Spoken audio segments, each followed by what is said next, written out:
সবচাইতে বড় খবর, নির্বাচনের আগে এবারে রাজ্য জুড়ে আইসিদের বদলি করলো কমিশন।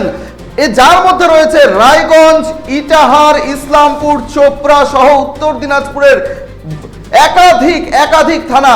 আপনাদের আরো একবার জানিয়ে রাখি, নির্বাচনের আগে বড় সিদ্ধান্ত কমিশনের। রাজ্য জুড়ে আইসিদের, বিভিন্ন থানার আইসিদের বদলি করলো কমিশন। ইতিমধ্যেই রায়গঞ্জ, কালিয়াগঞ্জ, ইটাহার, চোপড়া, ইসলামপুর, ডালখোলাতে আইসি বদল করা হয়েছে। রায়গঞ্জ থানার নতুন আইসি হিসেবে দায়িত্ব পেতে চলেছেন সুমন কল্যাণ সরকার। আরো একবার জানাই, এই মুহূর্তের সবচাইতে বড় খবর, আবারও আইসি বদল রাজ্যে।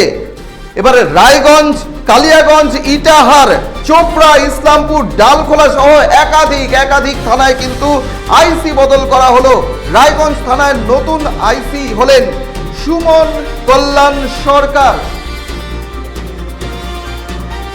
এই বিষয়ে আরো আমরা বিস্তারিত জানবো, কেন এই ধরনের সিদ্ধান্ত নিচ্ছে কমিশন, সবটাই জানাবেন। আমাদের সঙ্গে রয়েছেন আমাদের সম্পাদক উত্তম পাল। উত্তম দা, ঠিক কি কারণে এর আগে আমরা দেখেছি আইএএস আইপিএস দের বদলি করা হলো, তার পরবর্তীতে বিডিওদের বদলি করা হলো, এবারে আইসিদের, এর কারণটা কি? ইতিমধ্যেই তো রাজ্যে এটা নিয়ে রাজনৈতিক চর্চা শুরু হয়ে গিয়েছে। উত্তম দা,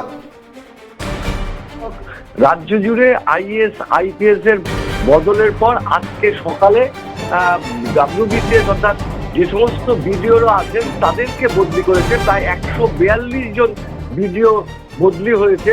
এরপরে সন্ধ্যার নাগাদ প্রায় 142 জন আইসি পদমর্যাদার অফিসারদেরকে বদলি করেছে নির্বাচন দপ্তর। অর্থাৎ নির্বাচন দপ্তর মনে করছে যে তাদের মতন করে এবারের ভোট অবাধ, সুষ্ঠু এবং শান্তিপূর্ণ ভাবে ভোট করতে চাইছে। নির্বাচন কমিশন ইতিমধ্যে 6টি নির্দেশিকা জারি করেছে। এসপি, ডিআইজি, আইজিদেরকে সেই বিষয়ে অবগতি করেছে এবং তাদেরকে বলা হয়েছে নিচুতলায় যে সমস্ত পুলিশ অফিসার আছে তাদেরকে এই 6 নির্দেশিকা তাদেরকে জানিয়ে দিতে হবে। অর্থাৎ মনোবল, যারা ভোটার তাদের মনোবল বাড়াতে হবে। নির্বাচন দপ্তর একদম নিচুতলার থেকে সেটাকে নিজেদের মতন করে তৈরি করে নিতে চাইছে। অর্থাৎ ভোট যাতে অবাধ, সুষ্ঠু এবং শান্তিপূর্ণ হয় সে ব্যাপারে দৃঢ় প্রতিজ্ঞ নির্বাচন কমিশন। সেই বিষয়েই মনে করছে যে এই সমস্ত অফিসারকে সরিয়ে তারা তাদের যে নির্দেশিকা সেটাকে সমান করতে চাইছে, অর্থাৎ কার্যকরী করতে চাইছে। তাই এই বদল বলে মনে করছে নির্বাচন দপ্তর। একেবারেই উত্তম দা, তুমি সঙ্গে থাকো, এই বিষয়ে আরো আপডেট নেবো আমরা উত্তম দার কাছ থেকে। কিন্তু আপনাদের আরো একবার জানাই, নির্বাচনের আগে আরো বড় সিদ্ধান্ত। এবারে ইন্সপেক্টর পদমর্যাদার একাধিক অফিসারকে কিন্তু বদলি করলো কমিশন।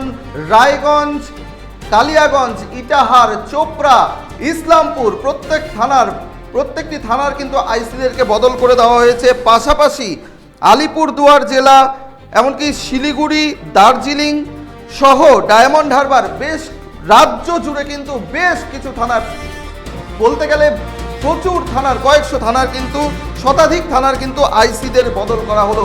যেমনটা উত্তম বলছিলেন যে অবাধ এবং শান্তিপূর্ণ নির্বাচন করতে বদ্ধপরিকর নির্বাচন কমিশন।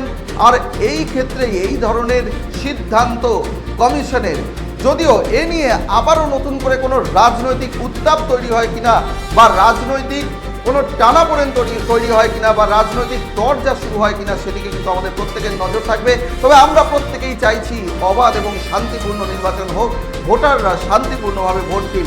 আর তার জন্য নির্বাচন কমিশন আরও কড়া পদক্ষেপ নিল। এই মুহূর্তে কিন্তু সবচাইতে বড় খবর, রায়গঞ্জ, কালিয়াগঞ্জ, ডালখোলা, ডায়মন্ড হারবারের মতো জায়গা, এমনকি শিলিগুড়ি, দার্জিলিং, দক্ষিণ দিনাজপুর সহ রাজ্য জুড়ে কিন্তু প্রচুর থানায় কিন্তু আইসিদের বদল করা হয়েছে। আপনাদের আরো একবার জানিয়ে রাখি, রায়গঞ্জ থানায় নতুন আইসি হিসেবে দায়িত্ব নিতে চলেছেন সুমন কল্যাণ সরকার।